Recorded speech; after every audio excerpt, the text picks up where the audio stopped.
રાજ્યના પશુધન માટે 31 સારવાર સંસ્થાનું કૃષિ મંત્રી રાઘવજી પટેલે કર્યું ઈ-લોકાર્પણ.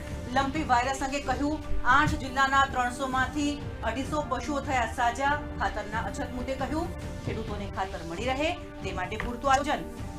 ચોમાસાની ઋતુમાં પ્રથમવાર ખોલાયા નર્મદા ડેમના 5 દરવાજા.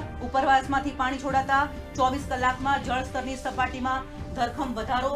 હેઠવાસના 7 ગામને કરાયા સાવચેત. બે કાંઠે વહેતી નદી તથા ડેમના મનોહર દ્રશ્ય જોઈને સહેલાણીઓ ખુશખુશાલ. જમ્મુ કાશ્મીરના મુખ્યમંત્રી ઓમર અબ્દુલ્લા એસઓયુ જોઈને થયા પ્રભાવિત. સ્ટેચ્યુને શાનદાર ગણાવી કહ્યું, આ છે નવા ભારતની ઓળખ. દેશના લોહ પુરુષ માટે સાચા અર્થમાં શ્રદ્ધાંજલિ છે સ્ટેચ્યુ ઓફ યુનિટી. નેપાળની સંસદના યુવા સાંસદો ગુજરાતના પ્રવાસે. મુખ્યમંત્રી ભૂપેન્દ્ર પટેલની લીધી શુભેચ્છા મુલાકાત. ગુજરાતના વિકાસના વિવિધ પાસાઓને જાણવામાં દાખવ્યો ઊંડો રસ. અમૂલ ડેરી, સોમનાથ, દ્વારકા સહિતના સ્થળની લેશે મુલાકાત. કેન્દ્રીય કેબિનેટમાં લેવાયા 6 મહત્વના નિર્ણય. સહકારિતા ક્ષેત્રને મજબૂતી આપવા એનસીડીસીના કેપિટલમાં 2000 કરોડનો માતબર વધારો. પીએમ કૃષિ સંપદા યોજનાના બજેટમાં 6520 કરોડનો વધારો. રેલવે સંલગ્ન 4 નિર્ણયો પર પણ મંજૂરીની મહોર. અમેરિકન ટેરિફ અંગે સંસદના બંને ગૃહમાં કેન્દ્રીય વાણિજ્ય મંત્રી પિયુષ ગોયલનો જવાબ.